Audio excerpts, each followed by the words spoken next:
E aí pessoal, tudo bem? A dica do Enem de hoje, de gêneros textuais, é resenha. Cara, resenha é um tipo de gênero textual que eu gosto muito. Pessoalmente eu leio resenha, também pratico a resenha no cotidiano, né, nos corredores do curso. E eu acho que resenha tem muito a ver com esse sentido que a gíria do ensino médio de Porto Alegre deu para a palavra. Resenha é um gênero derivado do artigo. É um artigo que tem como objetivo, como um foco central, um fato cultural. Então, tu faz resenha de livro, tu faz resenha de filme, tu faz resenha de exposição. Hoje, existe até, nessa pluralidade de situações das redes sociais, existe muita resenha de aparelhos eletrônicos.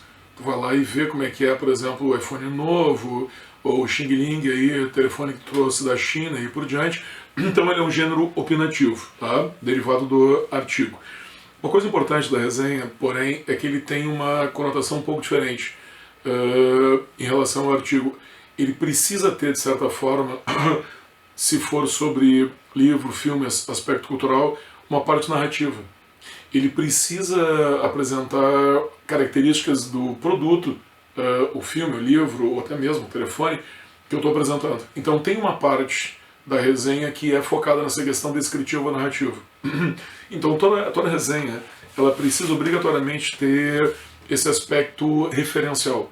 Existe uma parte da resenha que é informativa ou descritiva, então vai ter uma função referencial, beleza? Mas isso é uma passagem da resenha, porque o objetivo não é esse. Se só tivesse a questão descritiva ou referencial, então seria um resumo e não uma resenha. Então a resenha vai ser complementada pela questão apelativa. O cara vai emitir um juízo de valor. Ele vai te dizer se o livro é bom ou não é bom, ele vai te dizer se o telefone é bom ou não é bom, correto?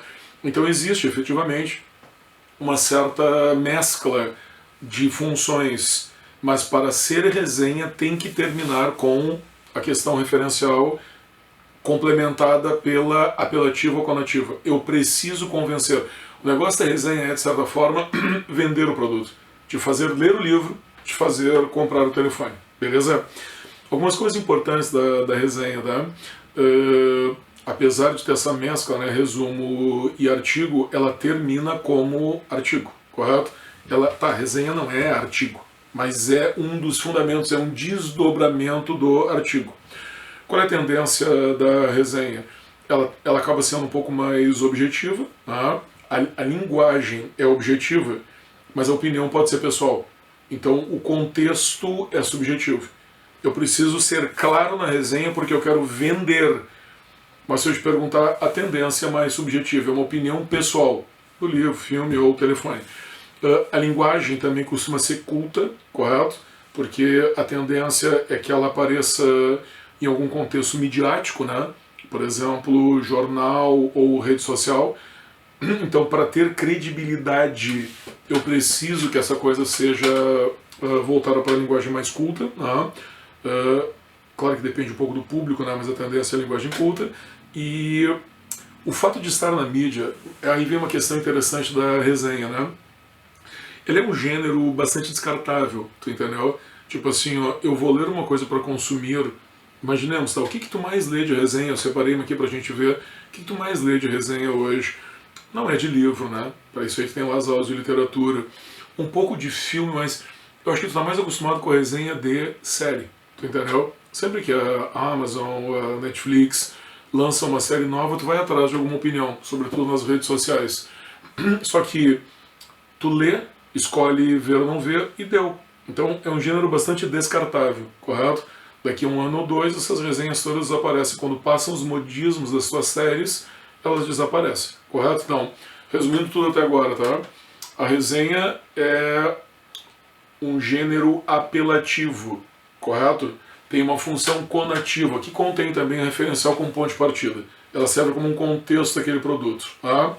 Grande parte das vezes ela tem uma visão subjetiva. É um autor escrevendo sobre o fato cultural. Livro, filme, aparelho eletrônico e aí por diante.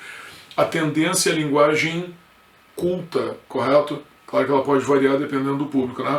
Todas as informações que estão lá no retângulozinho, no quadradinho que eu preparei para ti de gêneros textuais postados no site. Tranquilo? Eu vou usar agora, pessoal, 2 exemplos de resenhas. Se tu está com o livro de português na mão aí, é a página 188. Se tu faz o Prática de Provas, é a página 169. Eu selecionei 2 resenhas, uma de filmes, até 2 para te recomendar mesmo. Uma delas é do Invictus, um baita filme do Clint Eastwood sobre a eleição do Mandela, e depois uma resenha de um seriado, Stranger Things, correto? Então dá uma olhadinha na página 188. Vamos ver como é que são os contextos aqui, tá? As 2, inclusive, pessoal, as 2 resenhas eu tirei das redes sociais, tá? Elas são associadas também a figuras e aí por diante, fotos e aí por diante. Nessa resenha do Invictus, o cara diz assim, ó, o que eu preciso fazer primeiro? Eu preciso contextualizar, tá? Então o cara 20 dias, naquele parágrafo, ele deu uma nota até, né, para o filme, ele diz assim, ó, depois de ver o filme, a maioria deve pensar que a escolha do diretor Clint Eastwood para esse filme é no mínimo inusitada, surpreendente. Acostumado a contar histórias de vingança, aqui ele conta uma história de superação através do esporte que ajudou a unir uma nação. Mandela, mesmo depois de sair da prisão, não tem esse instinto de vingança, diferente de muitas pessoas que trabalham para ele. Olha que interessante, tá? Qual é o objetivo desse primeiro parágrafo aí dessa resenha? É criar o interesse, despertar. Tu vê assim, ele diz, cara, é um filme sobre Mandela dirigido pelo Clint Eastwood, que é um cara um cara muito antigo, é um senhorzão de 90 anos, um dos maiores diretores americanos de todos os tempos, cara bala. Mas ele não tem nada a ver com essa questão política, não tem nada a ver com Mandela, não tem nada a ver com a África do Sul, mas ele dirigiu esse filme. Tá? Ele diz, pô, essa história no mínimo inusitada com o objetivo de despertar o interesse. E aí ele associa o rugby, é o esporte que vai aparecer no filme, o Mandela e o Clint Eastwood, coisas que não tem nada a ver, para te dizer assim, bah, que coisa bem estranha, né? Essas coisas que não tem nada a ver. Aí depois ele vem no segundo parágrafo e diz assim, ó, essa é a parte agora do contexto, ele vai te dar uma informação. A história começa logo depois da eleição de Mandela. Pô, um fato histórico significativo, né? O definitivo fim do apartheid na África do Sul. O país está dividido entre brancos e negros, né? Os negros ainda não estavam satisfeitos com a presidência e os brancos também não. Aí o cara menciona o rugby, porque o Invictus é sobre a Copa do Mundo de Rugby que a África do Sul sediou então, que o Mandela pediu para sediar, contra a vontade da maioria negra, correto? Bem interessante, o contexto é esse, né? O conflito político associado ao esporte. Logo depois, um pouco mais para frente, na página 189 do livro de português, 170 na outra, ele vai criar um contexto, ele vai te colocar uma partezinha na narrativa, tá? Para convencer da importância da Copa do Mundo de Rugby. Ele conta com a ajuda do capitão do time de rugby, o PNR, que serve como intermediador entre os desejos de seus comandados, a equipe de rugby e o presidente. Mandela chega a entregar para o capitão um poema chamado Invictus, que é um baita de um poema, tu pode ver aí depois, vai baixar na internet se tu colocar, que também é o nome do filme, claro, né? Que ajudou a enfrentar todos os anos que ele passou na prisão. Era um lema do Mandela, é bem legal esse poema, né? Eu sou o comandante do meu destino e tal. Então a África do Sul passa de um time desacreditado que chega à final do Campeonato Mundial e, vou te dar o spoiler, ganha. É sensacional, assim. As cenas de rugby do filme são muito legais, até para quem gosta de futebol. Aí no final ele diz o seguinte, ó. Então tu tem 2 parágrafos, e isso é interessante tu ver na resenha, tá? Talvez a maior parte da resenha sendo o cara te dando trechos do filme para te criar um interesse para ver. E agora vem o juízo de valor, tá? Quando ele diz assim, ó, é claro que no final o filme fica entregue aos jogos, o que é uma pena. Quer dizer, estamos falando de um personagem praticamente mítico, Mandela, que ficou mais de 27 anos na prisão, saiu para liderar o país, saiu da prisão e foi eleito, né? Lidera o país com uma igualdade que chega a assustar. Realmente Mandela, interpretado pelo Morgan Freeman, né, que era o homem certo para esse papel, transmite paz e tranquilidade. Então ele lamenta um pouco que o filme foca mais no rugby que no Mandela. Mas o filme é do Clint Eastwood. Isso é aquela coisa que tu está lendo as resenhas e pensa assim, ó, aqui opinião otária, né? Tu não é obrigado a concordar com a resenha sempre é muito polêmica. Porque o filme não era sobre a África do Sul e a libertação do Mandela, era sobre a Copa do Mundo do Rugby. Aí ele vem e diz assim, ó, esse é, porém, o único porém do filme, tá? Estamos diante de uma situação que poderia ser o suicídio político desse homem maravilhoso. Porque o rugby era um esporte dos brancos. E o cara opta por fazer uma Copa do Mundo que poderia, digamos assim, ó, comprometer politicamente o Mandela, tu entendeu?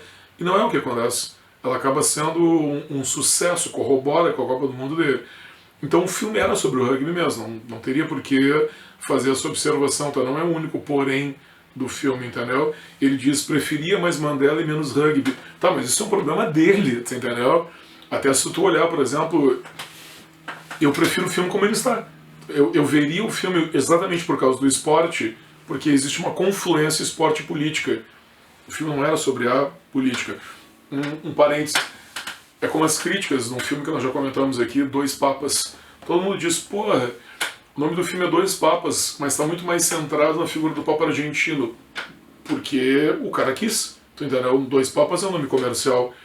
A história é a história que o diretor quis fazer, a gente tem que respeitar, beleza?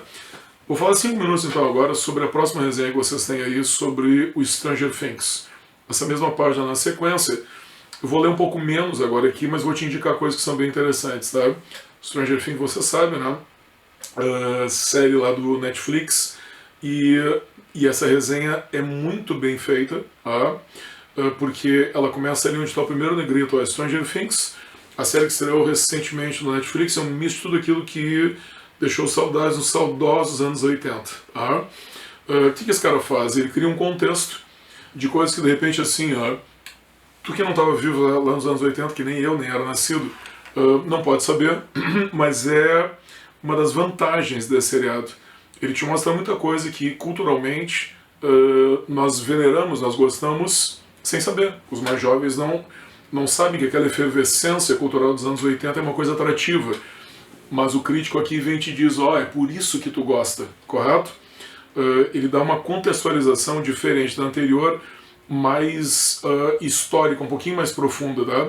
No parágrafo da próxima coluna, quando ele diz assim, primeiro a tal nostalgia que ele invoca.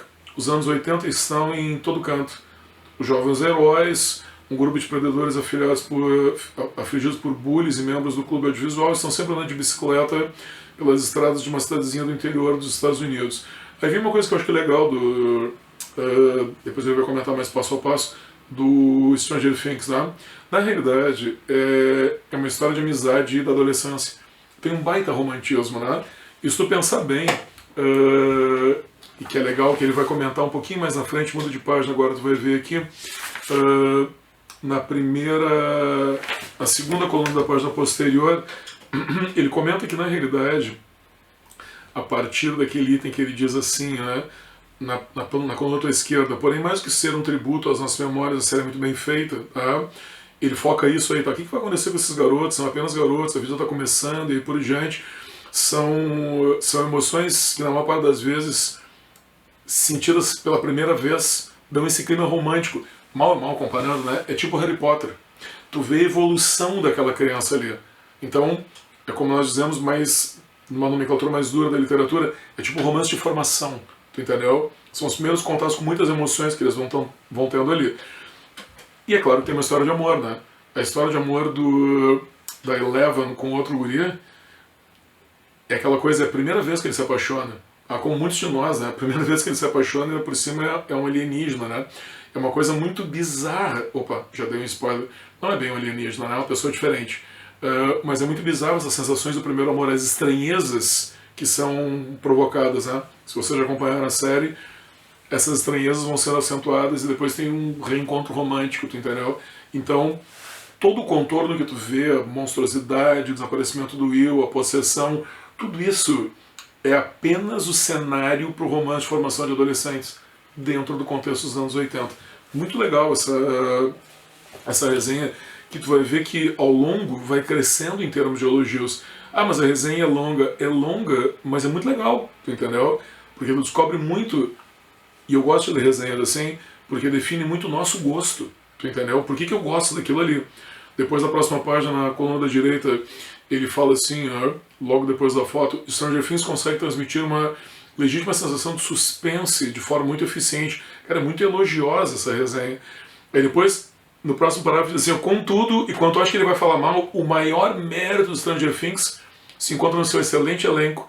Aí ele vai lá e destrincha o papel que os adultos, que também estão no contorno dos adolescentes, tem toda uma situação familiar, o conflito familiar, olha como é que é o pai adotivo da Eleven com ela, tu entendeu?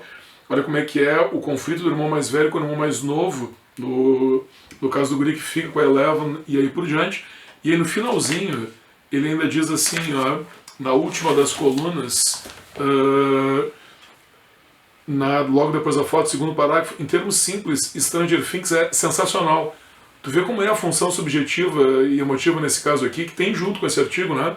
Tem um monte de função referencial, porque ele te conta, tem a função apelativa, porque ele quer desesperadoramente que tu veja isso aí, né? Porque se tu notar na questão do vocabulário, vai aumentando, assim, os elogios que ele dá pra série. Olha como é que termina, é sensacional. Bastante comprometedor em termos de ideia, tu tá assumindo que é a tua opinião, correto?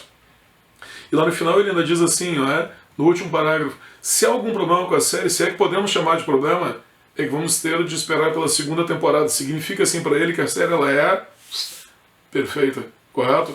Não sei se tu gostou de Stranger Things, mas eu gostei. Por isso que eu escolhi essa resenha aqui. Mas essa resenha ela é legal porque ela tem toda a complexidade. Tu vê que apesar de ter um fator emocional, porque é muito subjetivo, é muita opinião do cara, entendeu? É super centrada na questão da informação. Tem muita função referencial, faz um monte de associações para ti, mas também dá opinião. Resenha top. Aí valeu, até a próxima dica.